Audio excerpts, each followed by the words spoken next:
I do think that interest rates will stay higher for longer.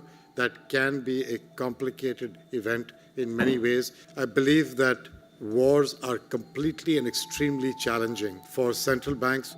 There is no doubt that we need to be a bigger bank.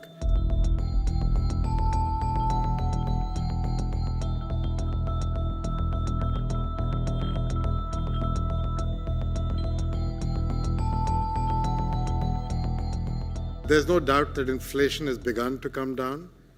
I do think that interest rates will stay higher for longer.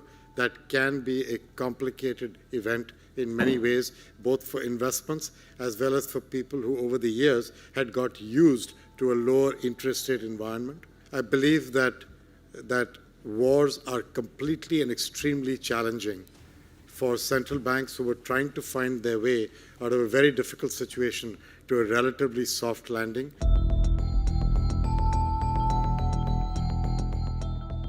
The United States announced a fairly large package of money into the capital adequacy things, including portfolio guarantees that would increase our capacity by $25 billion over a decade, but also contributions to a fund I didn't get to mention, which is a global public goods fund in the bank, which allows us to use concessional money for incentivizing global public goods in countries, which could have impacts across their border, not just in their border.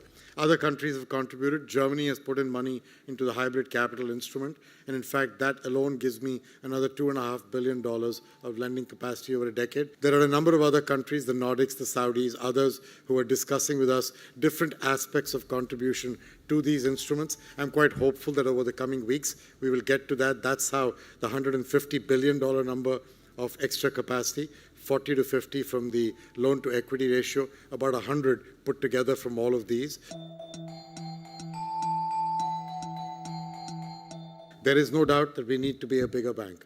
The G20 expert group has put out its own thinking on that. That has not yet been accepted by the G20, but Larry Summers and N.K. Singh drove this group of eminent people. There's a lot of numbers in there for you to see. My belief is better. Get capital adequacy going, make the place work quicker, faster, better with other partners, but then I am definitely going to go back to our shareholders to seek a bigger bank, because I believe that is what the world needs for the next coming decades.